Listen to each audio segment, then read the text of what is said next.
I knew running over, we're 6 minutes over this hour, we always do, so I'm going to try and keep this little exploration of feedback short and sweet, but interactive at the same time. It's called Blowing Hot and Cold, which will give you an idea of what I'm talking about. And I have a few pictures for you. I'd like you to tell me in the chat box what you think these two pictures represent very quickly. You can see they are potatoes, but they represent different things.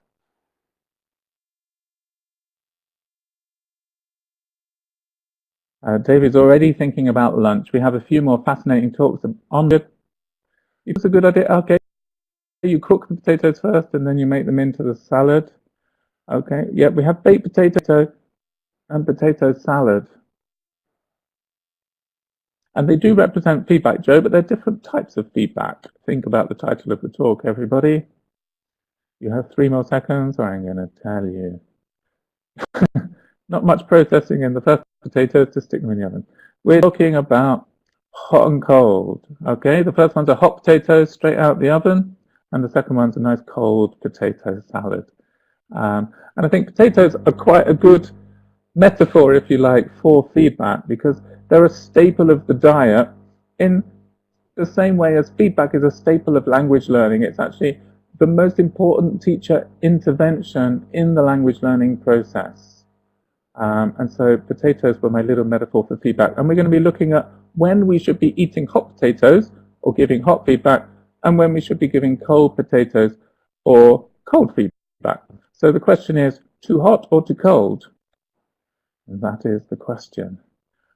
So without further ado, let's go straight on. You've got the idea. I'm going to show you more pictures, and these are to do with hot and cold feedback and what we need to be taking into account when we're considering them.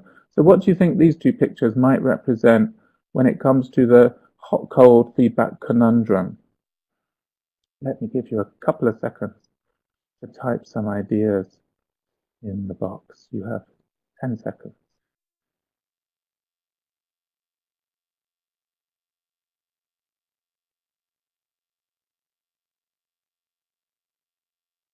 Everybody's typing, but no ideas are coming through. The 10 seconds are up. I'm going to have to tell you, get ready for the next one. The first idea is fluency. Two people talking there. Blah, blah, blah, blah. Ah, here they all come. Overloading, feedback, no fluency. The fluency versus accuracy. We talk about using hot and cold. Paula's there. We're not interrupting when they're fluent. We don't want to interrupt them, so we will head towards cold feedback. When we focus more on accuracy, then we might give hot feedback because we want to make sure they're getting their language correct. What about these two? Same idea. What's the difference between these two pictures in terms of hot feedback or cold feedback?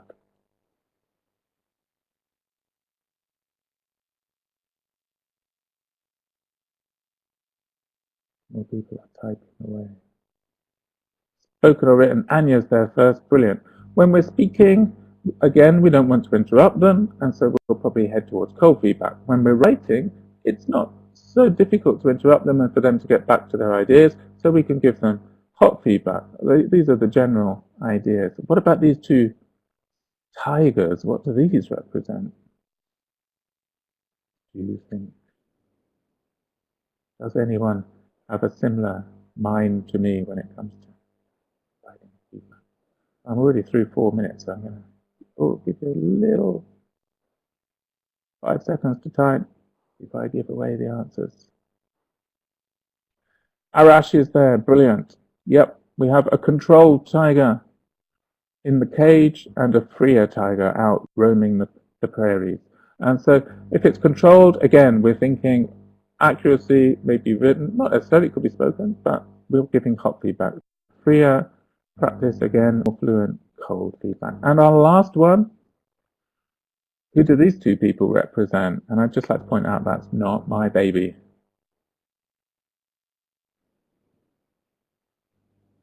Which Danny is about. I think it's pretty good. We have, obviously the baby is representing a strong student, whereas in John McEnroe impersonator is a weak student. And so you might think a strong student could be better off with hot feedback. They can cope with it better, the interns, the pointing out to them. A weak student, you might not want to be so direct with them and say, this was your mistake, but giving more general cold feedback to the class. Okay, so these are my variables I'm thinking about when I'm thinking to hot or to cold. So let's just summarize by looking at two matrices. We're talking about hot feedback. So which of these things do we generally focus on? With written work, we can give hot feedback because we're not interrupting them. When we're focused on accuracy and getting the language, get straight in there with your correction. If they're practicing controlled practice, and if they're a strong student, these are the four variables which might take you towards hot feedback. The cold feedback matrix, waiting till later, the end of the activity. If they're speaking, we don't want to interrupt them. We want to keep them speaking fluently. Freer practice at the same time, and perhaps the weaker students, we don't want to point them out. Okay. Now, at the same time, these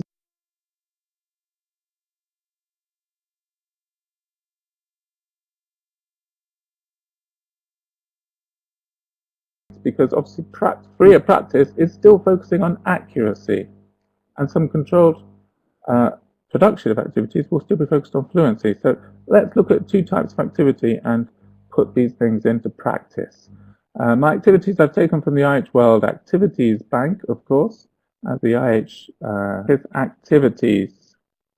And this, what kind of activity is this? What kind of feedback would you give it? Well, it looks like a gap fill, a general, I hope I'm not frozen for everybody. Yeah, I'm afraid there's not much I can do about that myself. I haven't frozen for me. I will carry on regardless. Looks like a gap fill. So what kind of feedback would you give it? We're probably thinking hot. We're probably thinking accuracy, okay? And so certainly the first half of the activity where it says complete these questions with appropriate verbs, definitely. We want them to be accurate. We want them to be controlled, and so we're focusing on hot feedback. But let's look at the second half of the task. And it looks like my connection is really... Oh, I'm back now for you, but I've lost myself. I lost my second slide. Here it is. The second half of the task is interview your partner and ask follow-up questions using these conditional structures. Are we still controlled? Are we still focused on accuracy? Are we still using hot feedback? Well, yes, it is controlled. Yes, we are focused on accuracy, but perhaps we're not going to be hot feedbacking so much. We need to get a balance here. If they are getting the conditions wrong when they're interviewing each other, we do need hot feedback. We don't want them to go through the whole practice task using the language wrongly. So we are still focused on accuracy, but we're trying to get some fluency in there as well. So my advice to you would be just focus on hot correction with the target language. Any other language that comes up and needs to focus on later, save it for cold correction. And the same thing can also be seen with a writing task. And so this is taken from the writing portfolio, the International House Writing Portfolio. The learners write a letter of apology to a dinner guest. We have pre-task procedures.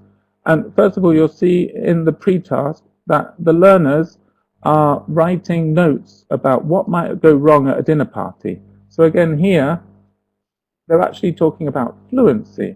They're coming up with ideas. So any correction would probably be cold. But at the same time, if they make suggestions and they say things wrongly, then their language needs to be correct.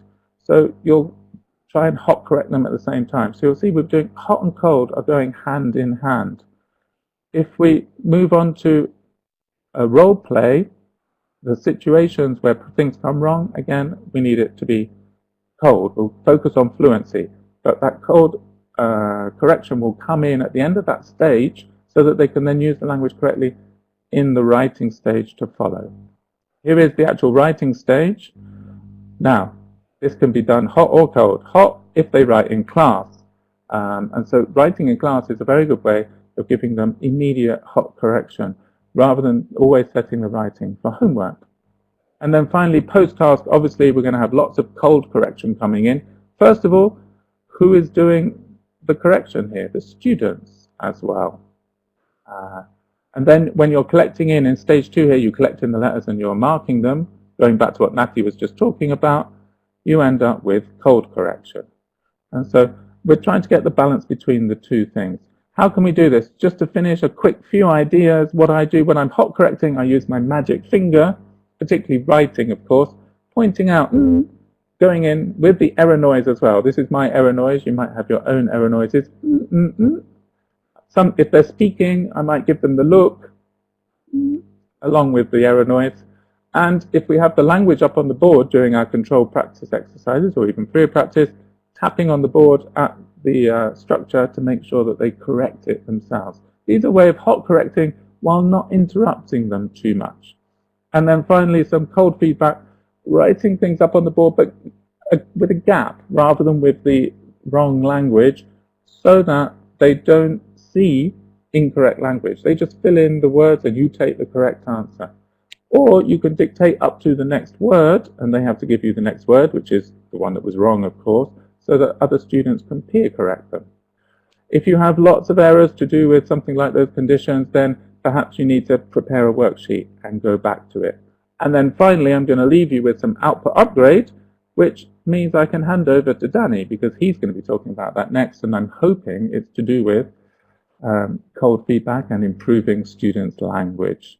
So that's all from me, a very quick look at how to blow hot and cold and give hot and cold correction. I went a little bit over there, having said I was going to be short and sweet. I hope it didn't get too blocked up. I will stop my recording.